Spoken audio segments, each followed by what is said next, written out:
देखो बच्चे, last class में हम लोग बायट-सवर्ट लॉ के बारे में पढ़ रहे थे। आज हम आगे पढ़ते हैं। देखो पहले डेरिवेशन वगैरह हुआ करते थे, अब तो डेरिवेशन नहीं है, तो सीधे सीधे हम बायट-सवर्ट लॉ समझाने के बाद उसकी एप्लीकेशन पे बढ़ते हैं। बायट-सवर्ट लॉ एक लॉ है जो कि अलग अलग केसेस में मैग्नेटिक फील्ड निकालने के लिए काम आती है। तो पहले जैसे कि हम डेरिवेशन करते थे, ये चैप्टर जो है फुल ऑफ डेरिवेशंस हुआ करता था, मतलब इसमें मेनली डेरिवेशन ही हुआ करते थे। तो अब कुल मिला के देखा जाए कि इस चैप्टर में डेरिवेशन तो खत्म हो गए, तो क्या बचा? फॉर्मूले और न्यूमेरिकली बचे। तो अब वो चैप्टर काफी शिफ्ट हो गया अपनी तरफ से। तो बायट-सवर्ट लॉ की हेल्प से हमें सबसे पहले डेरिवेशन करना होता था कि एक करंट कैरिंग कॉइल है। मान लो देखो, इस पे करंट यहाँ से एंटर कर रहा है, यूं घूम करके यहाँ आ रहा है, फिर यहाँ से करंट बाहर चला जा रहा है। खैर हम इसको ऐसे ही थोड़ा सा शॉर्ट में ऐसे ही ड्रॉ कर देते हैं। मान लो यूं ड्रॉ कर देते हैं, चलो करंट आएगा जाएगा, दिखा नहीं रहे, ऐसे ही दिखा देते हैं, यूं जा रहा है, ठीक है।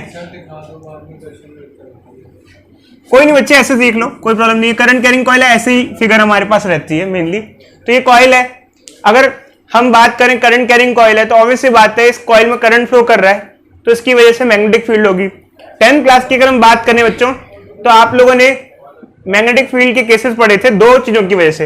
एक वायर की वजह से पढ़ा था आपने, और एक करंट कैरिंग कॉइल की वजह से भी मैग्नेटिक फील्ड पढ़ी थी 10th क्लास में। दो चीजों की मैग्नेटिक फील्ड पढ़ते थे, तीसरा सॉलिड भी पढ़ते थे। उल्टा तीन चीजें आपने पढ़ी होंगी 10th क्लास में, current carrying wire, current carrying coil and solenoid. ये तीन चीजें पढ़ी थी 10th क्लास में। तो यहां पर भी है भाई, करंट कैरिंग कॉइल है, कॉइल में करंट फ्लो कर रहा है, तो मैग्नेटिक फील्ड होगी। तो मैग्नेटिक फील्ड जो होगी, जैसे मान लो कोई करंट कैरिंग कॉइल है, उसकी मैग्नेटिक फील्ड होगी ऐसे, तो हर पॉइंट की अपनी अपनी मैग्नेटिक फील्ड होगी, ऐसे ऐसे मैग्नेटिक फील्ड होती है। जो ओवरऑल मैग्नेटिक फील्ड होती है सेंटर पे, वो स्ट्रेट होती है, बट बाकी जगह वो लूप की फॉर्म में होती है, सर्कुलर टर्न्स की फॉर्म में होती है।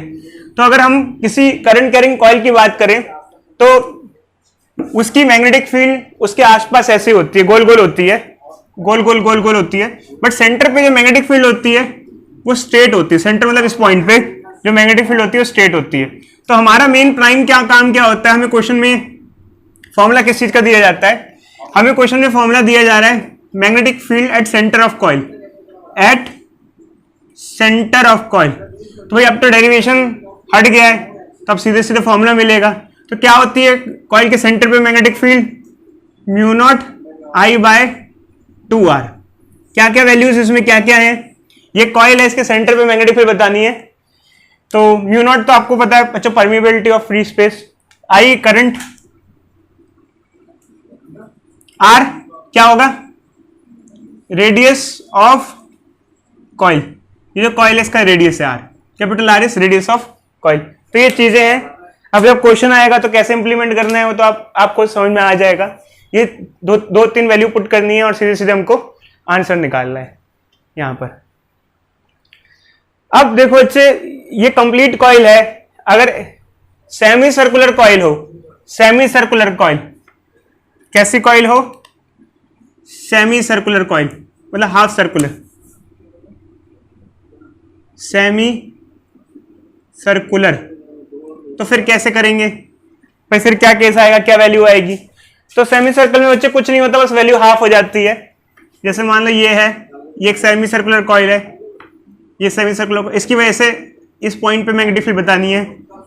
तो सेमी सर्कुलर कॉइल की वजह से मैग्नेटिक फील्ड हो जाएगी mu not I bye 4r, half हो जाएगी जस्ट। तो सेमी सर्कुलर की वजह से वैल्यू हाफ हो जाती है। ये इसका फॉर्मूला है, हमारे पास वैल्यू आ जाती है। तो ठीक है बच्चों, मतलब अब तो डेरिवेशन हट गए हैं तो फॉर्मूले इंपॉर्टेंट है, बट सिर्फ फॉर्मूले से बात नहीं चलती, डायरेक्शन भी बहुत इंपॉर्टेंट होती है। डायरेक्शन मतलब कैसे? देखो बच्चों, एक्चुअली क्या होता है कि जैसे अगर आप इधर बोर्ड पे देखो, इधर देखो बोर्ड पे, तो यहां हमने करंट की, ये मैग्नेटिक फील्ड की डायरेक्शन ऐसे ड्रॉ की है। मतलब मैग्नेटिक फील्ड ऐसे होती है, कुछ कैसे होती है? एक तरीके से मैग्नेट की तरह होती है। मैग्नेट की मैग्नेटिक फील्ड तो ऐसी होती है यूं, जैसे अगर आप मैग्नेट देखो तो मैग्नेटिक फील्ड लाइंस ऐसे होती है यूं, इसकी भी मैग्नेटिक फील्ड लाइंस ऐसे होती हैं, कुछ इस तरीके से होती है, ऐसे होती है। अब इस केस में क्या है कि ठीक है, बट डायरेक्शन की कन्वेंशन कैसे ली जाए? मतलब कैसे हमने कैसे मान लिया कि ये मैग्नेटिक फील्ड ऐसे जा रही है, डायरेक्शन ऐसे है? देखो बच्चों, जब हम लोग मैग्नेट की बात करते हैं तो 10th क्लास में हमने ये पढ़ा था कि कन्वेंशन वाइज जहां से मैग्नेटिक फील्ड निकलती है उसे नॉर्थ कहते हैं और जहां एंटर करती है उसे साउथ कहते हैं। Magnetic field close loop formation करती है। क्लोज लूप मतलब यहां से यहां फिर अंदर भी वो कंटिन्यू होती है। बट यहां पर अगर हम देखें तो इस साइड को नॉर्थ बोलेंगे क्योंकि यहां से निकल रही है, इस साइड को साउथ बोलेंगे। तो क्या करंट कैरिंग कॉइल मैग्नेट की तरह ही होती है? बिल्कुल, एक करंट कैरिंग कॉइल मैग्नेट के बराबर ही होती है। Current carrying coil is equivalent to magnet. अगर हमको मैग्नेट चाहिए तो या तो आपको मैग्नेट ले आओ, और अगर मैग्नेट नहीं है मार्केट में तो करंट कैरिंग कॉइल यूज कर लो, सेम दोनों के इफेक्ट होंगे। Current carrying coil behaves like magnet. Magnet के दो पोल्स होते हैं, करंट कैरिंग कॉइल के भी दो पोल्स होते हैं। बट अब हम आगे बात करते हैं कि हमने कैसे देखा कि ना नॉर्थ बनेगा या साउथ बनेगा, हमें कैसे पता चला डायरेक्शन ऑफ मैग्नेटिक फील्ड के बारे में हम कैसे जानते हैं। देखो जो 10th क्लास में आपने कुछ रूल्स पढ़े थे उसमें शायद आपने सीखा होगा कि डायरेक्शन ऑफ मैग्नेटिक फील्ड कैसे निकालते हैं, डायरेक्शन ऑफ मैग्नेटिक फील्ड किस तरीके से निकाली जाती है, कुछ रूल्स आपने पढ़े होंगे। बट खैर क्या रूल था मैं बेसिक तौर पे समझा देता हूं आपको। अभी मैं उसको 10th क्लास के बेसिस पे नहीं कराऊंगा, अभी मैं उसको 12th क्लास के बेसिस पे कराऊंगा। खैर 10th क्लास में एक रूल था, इधर देखो बच्चे, ये देखो, जैसे मान लो ये कॉइल हम ऐसे दिखा रहे हैं, अब हम थोड़ा सा कॉइल को अलग तरीके से दिखा देते हैं, काम करते हैं, ये कॉइल को ऐसे दिखा देते हैं। जैसे मान लो ये कॉइल है,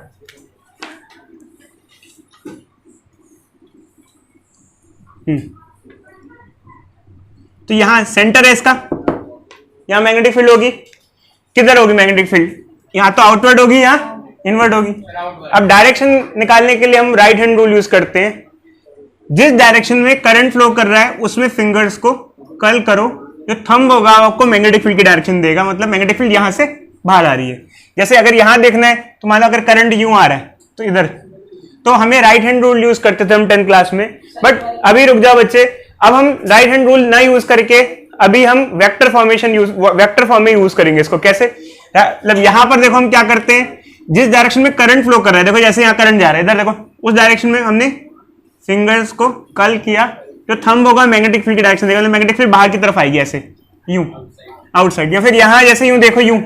खैर इस ऐसी फिगरों को समझना बहुत मुश्किल होता है क्योंकि ऐसी फिगर में समझ में नहीं आ रहा होता करंट जा कैसे रहा है। कई बच्चे कहते हैं सर क्लॉकवाइज है, कई बच्चे कहते हैं एंटी क्लॉकवाइज है। इसको ये जो फिगर है ना ढंग से ड्रॉ होनी चाहिए पेपर में, अगर नहीं होती है तो कुछ नहीं समझ में आता, क्योंकि आउटसाइड इनसाइड का नहीं समझ में आता कि क्या है। कई बच्चे कहते हैं सर ये बाहर का हिस्सा है या ये अंदर का हिस्सा है, कौन सा हिस्सा बाहर का कौन सा हिस्सा अंदर का है। तो बच्चों मैं थोड़ा सा क्लेरिफाई करना चाहता हूं, पर पहले बताओ आपको ये समझ में आया कि जैसे अगर यहां मैग्नेटिक फील्ड निकालनी है तो कैसे होगा? ऐसे होगा।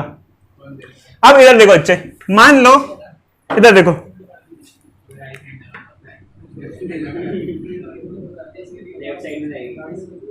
जो बोल्ड है वो बाहर का हिस्सा है, जो डॉटेड है वो अंदर का हिस्सा है। जो बोल्ड है वो बाहर का हिस्सा है, मतलब बाहर ऐसी कॉइल है। कैसी कॉइल है? यूं। अब बताना मैग्नेटिक फील्ड किधर होगी? इस पॉइंट पे, पी पॉइंट पे किधर होगी? ये बाहर का हिस्सा है। कड़ा है किसी के पास? हाँ दो, शाबाश, ये अच्छा बहुत काम का है। देखो लड़ाई करता है तो कड़ा भी रखता है साथ में, ठीक है। ये जो बोल्ड लाइन है बाहर का हिस्सा है, और जो डॉटेड लाइन है वो अंदर का हिस्सा है। ये बच्चे, ये देखो ये ना, ये है। अब इसको हम जब ड्रॉ करते हैं तो ये हमारे साइड वाला हिस्सा है, और ये वाला कर्व जो है वो अंदर है। तो अब ये बताना बच्चे, आप बताओ किस डायरेक्शन में होगी मैग्नेटिक फील्ड यहाँ पर? पी की तरफ सर, पी की तरफ। पी की तरफ क्या होता है बच्चे? देखो ऐसे ऐसे यूं। क्योंकि सर ने भाई पी मार्क कर रखा है, अबे सर ने पी मार्क कर रखा है, इसलिए पी की तरफ, साफ सीधी बात है। Left hand. अरे बच्चे कैसे हो सकती है? देखो ऐसे भी हो सकती है, इधर इधर इधर अवे भी हो सकती है, और टूवर्ड्स भी तो हो सकती है, इधर भी हो सकती है। क्यू पॉइंट पे किधर होगी? ऐसे होगी ना, यूं यूं यूं, मतलब इधर। सर आप बताओ सर कैसे हाथों में देखो इधर को जा रही है, इधर को देखो अच्छे, जिस डायरेक्शन में करंट फ्लो कर रहा है उस डायरेक्शन में फिंगर्स को कर्ल करें। करंट कैसे आ रहा है? यूं आ रहा है, यूं आ रहा है, अच्छा करंट बाहर की तरफ निकाल रहे हैं ऐसे, फिंगर की डायरेक्शन देखना, ठीक है, समझ में आया? इधर देखो अच्छे। खैर ये तो जो चीजें थी ये तो छोटी क्लास की थी। अब हम बड़ी क्लास में क्या करते हैं, ये राइट हैंड वेंड नहीं लगाते, कल को टीचर पकड़ ले, कल को ऐसे ऐसे लेफ्ट हैंड रूल के इशारे कर रहा हो उसको यूं यूं यूं करके। तो हम देखो अच्छे, इशारे मत करो, फंस जाओगे, कहीं टीचर वगैरह गलत ना समझ ले। तो आपको एक काम करने बच्चों, वेक्टर फॉर्म लगानी है। वेक्टर फॉर्म क्या होता है? लास्ट क्लास में मैंने ना वेक्टर फॉर्म लिखी थी, उसका हमें यूज करना है। देखो अच्छे, मैग्नेटिक फील्ड बायट सावर्ट लॉ के हिसाब से वेक्टर फॉर्म में जो होती है वो होती है mu naught by 4 pi ideal cross B upon R cube. इसमें मेरा कोई मतलब नहीं है, इसमें मुझे इस फॉर्मूले से मेरे को कोई मतलब नहीं है। इस फॉर्मूले से मेरे को बस इतना सा मतलब है कि इसके क्रॉस प्रोडक्ट से ये वैल्यू आती है। तो इस फॉर्मूले को मैं जब यूज करूंगा तो मैग्नीट्यूड निकालने के लिए यूज नहीं करूंगा, सिर्फ डायरेक्शन निकालने के लिए यूज करूंगा। तो आज से बच्चे एक चीज समझ लेना, जब कभी मैग्नेटिक फील्ड की डायरेक्शन चाहिए, तो इन दोनों का क्रॉस प्रोडक्ट करोगे, सॉरी ये आर होता है बच्चे, इन दोनों का क्रॉस प्रोडक्ट करोगे तो ये आएगा, ये बी तो ये है ना, इन दोनों का क्रॉस करोगे तो ये आएगा। अब इसका यहां कैसे यूज किया जाए, मतलब यहां कैसे इंप्लीमेंटेशन यूज किया जाए, कि कई बच्चे बार बार ये इशारे करके परेशान हो जाते हैं ये रूल वगैरह लगा के। तो एक काम करते हैं बच्चे, इधर देखो ये कॉइल है। अब इसके अंदर आपको ना कोई मतलब रूल है, कोई रूल नहीं लगाना। वेक्टर फॉर्म से पी पॉइंट पे, जो पी पॉइंट इसका सेंटर है, यहां मैग्नेटिक फील्ड की डायरेक्शन बतानी है। तो हम यहां पर वेक्टर फॉर्म का यूज करके, इधर देखो बच्चे, हम यहां क्या करेंगे, वेक्टर फॉर्म का यूज करेंगे और पी पॉइंट पे डायरेक्शन बताएंगे। खैर अगर आप वेक्टर फॉर्म का यूज ना करो, इधर देखो बच्चे, तो भी आप निकाल सकते हो। कहोगे सर ऐसे कर लो, आउटसाइड आ रही है, तो कर सकते हो आउटसाइड है, बट अब हम इसे वेक्टर फॉर्म में करेंगे। तो देखो बच्चे, वेक्टर फॉर्म में करना है तो बायट सावर्ट लॉ लगानी पड़ेगी। बायट सावर्ट लॉ मतलब ये फॉर्मूला लगाना पड़ेगा। तो बायट सावर्ट लॉ बेसिकली क्या होती है, जिसमें हम लोग एक छोटा सा एलिमेंट कंसीडर हमें करना पड़ेगा। तो मान लो बच्चे, हमने एक छोटा सा एलिमेंट ले लिया, यहां ले लिया, यहां मान लिया, यहां मान लिया, यहां मान लेते हैं एक छोटा सा एलिमेंट, ठीक है। इधर देखो छोटा सा एलिमेंट है आइडियल, ये पोजीशन वेक्टर हो गया, क्योंकि इस एलिमेंट की वजह से यहां मैग्नेटिक फील्ड निकालनी है। तो जहां पे मैग्नेटिक फील्ड निकालनी होती है वहां पे हम लोग एरो ड्रॉ कर देते हैं। तो अब हमें क्या करना है बच्चे, हमें दो चीजें चाहिए होती है, एक आइडियल और एक पोजीशन वेक्टर। इन दोनों का क्रॉस प्रोडक्ट करेंगे तो हमें ये मिलेगा। देखो बच्चे, क्रॉस प्रोडक्ट में थोड़ा सा मैं आपको आइडिया देता हूं क्या होता था। क्रॉस प्रोडक्ट में आपने शायद आई जे के सीखा होगा, आई जे के साइकिल सीखी होगी। आई जे के साइकिल क्या होती थी बच्चे, बता देते हैं हम आपको। अगर आई और जे का क्रॉस करोगे तो क्या आएगा, के आएगा। जे और के का क्रॉस करोगे तो क्या आएगा, आई आएगा। और अगर रिवर्स साइकिल फॉलो करोगे तो नेगेटिव में आएगा। अभी हम बताते हैं आपको, शायद आपको मे भी याद हो या ना हो। देखो बच्चे, जैसे यहां पर आप देखो आइडियल, ये करंट एलिमेंट है, इसकी क्या डायरेक्शन है हम बता सकते हो इस फिगर में? ऊपर, मतलब अब बच्चे कोऑर्डिनेट तो लोगे, एक्स वाई जेड, कुछ तो बताओ। वाई ऊपर है, वाई मतलब कि क्या हुआ, जे। वाई को हम कैसे डिनोट करते हैं वेक्टर फॉर्म में, जे से, ठीक है। अब ये जो पोजीशन वेक्टर है, इसकी डायरेक्शन बताना चाहिए,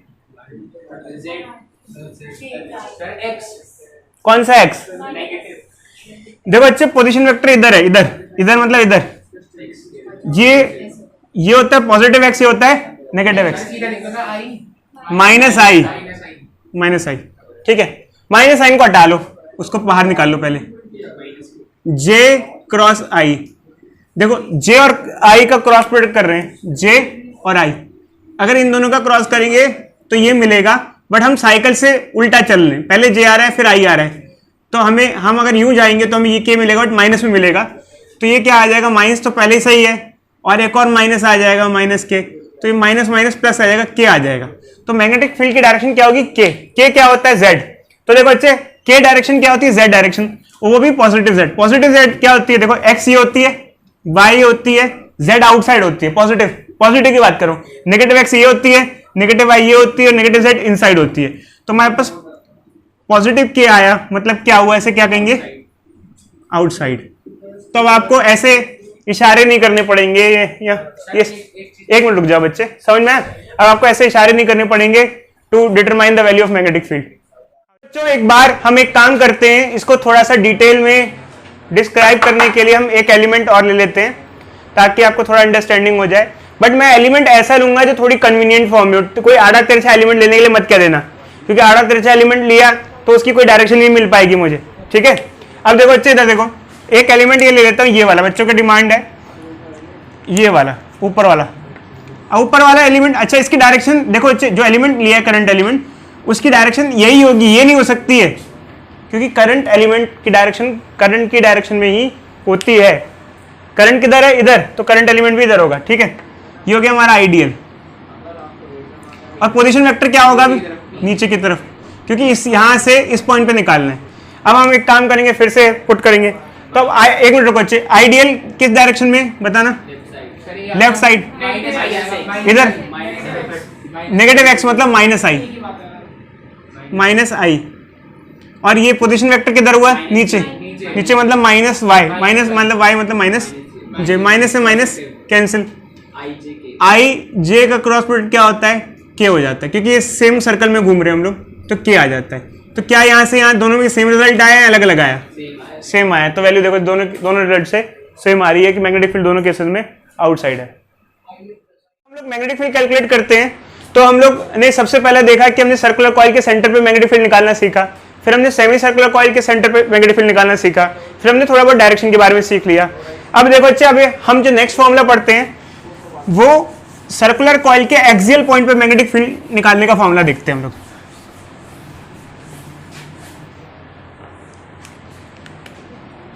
जो कि डेरिवेशन हुआ करते थे पहले, magnetic field at axial point of circular coil. कोई सर्कुलर कॉइल है, उसके एक्सियल पॉइंट पे मैग्नेटिक फील्ड का क्या फॉर्मूला होगा?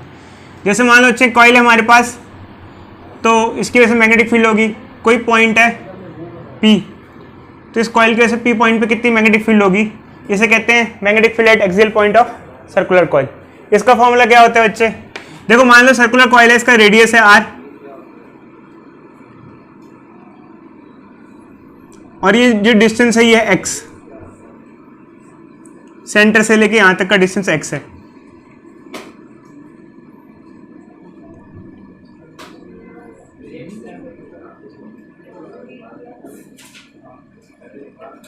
ये फॉर्मूला होता है बच्चे हमारे पास magnetic field at axial point of circular coil. Magnetic field at axial point of circular coil. चलो बच्चे जल्दी से लिखो इसको, फिर एक क्वेश्चन देते हैं। ये करंट कैरिंग कॉइल है, इसका रेडियस r है। कोई भी एक्सियल पॉइंट एक्सिस पे, ये एक्सिस है इसका पूरा का पूरा, सेंटर से पास होता है, एक्सिस होता है ये करंट कैरिंग कॉइल का सेंटर से ये पास हो रहा है, यहाँ से ये एक्सिस है कितना भी दूर तक, पीछे तक। इसके एक्सियल पॉइंट पे, मतलब कोई एक्सिस पे कोई भी पॉइंट है जिसको हम एक्सियल पॉइंट कहते हैं, इस पे मैग्नेटिक फील्ड बतानी है। और यहाँ x क्या है? वो एक्सियल पॉइंट सेंटर से कितनी दूरी पे है, वो है x। तो फिगर में काफ़ी चीज़ें खुद ही समझा रखी हुई हैं, फिगर से कुछ चीज़ें समझ में आ जाएंगी। बट खैर बच्चे सीधे सीधे हम न्यूमेरिकल पे बढ़ते हैं आगे। तो बच्चे मैं क्वेश्चन दे रहा हूँ, अभी मुझे कोई पूछेगा नहीं, बाद में आप सोचना क्या है।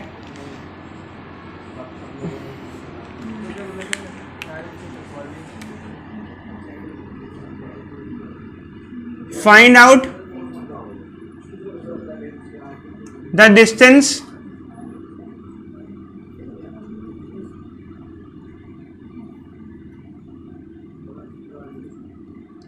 of axial point from center of coil at which magnetic field is 1/8 of that of center। अब ये मैंने कहानी लिख दी है, इसको समझो, फिर सोचो, फिर करो। क्या है? जानो फिर करना, न्यूमेरिकल है। देखो बच्चों, यहां पर क्या होता है, कई बच्चों को कंफ्यूजन हो जाता है।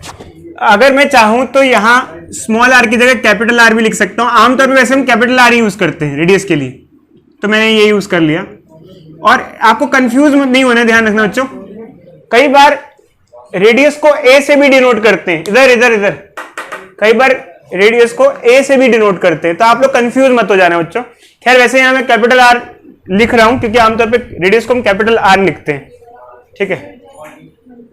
देखो बच्चों, मोस्टली कई बच्चों ने कर लिया है, हम बताते हैं, कोई दिक्कत नहीं है बच्चों, इजीली कर लोगे। बट सबसे पहले ना क्वेश्चन को समझो, लाइन को समझो। इधर देखो, लाइन को समझो। क्या दिया हुआ है? फील्ड उस पॉइंट पे 1/8 है किसकी? सेंटर की। मतलब magnetic field at axial point is 1/8 of that of centre.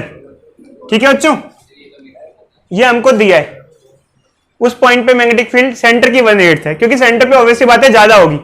अगर हम लाइन को पढ़ें तो ये लाइन ये कह रही है हमको। ठीक है बच्चे, पुट कर देते हैं। सेंटर पे कितनी होती है बोलो?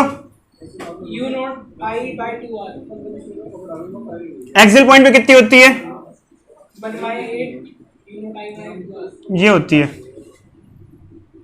ठीक है, अब इसको सॉल्व करना है, बेसिकली एक्स निकालना है। ठीक है, क्योंकि क्वेश्चन में दिया गया है कि वो पॉइंट बताओ जहां मैग्नेटिक फील्ड 1/8 है सेंटर की।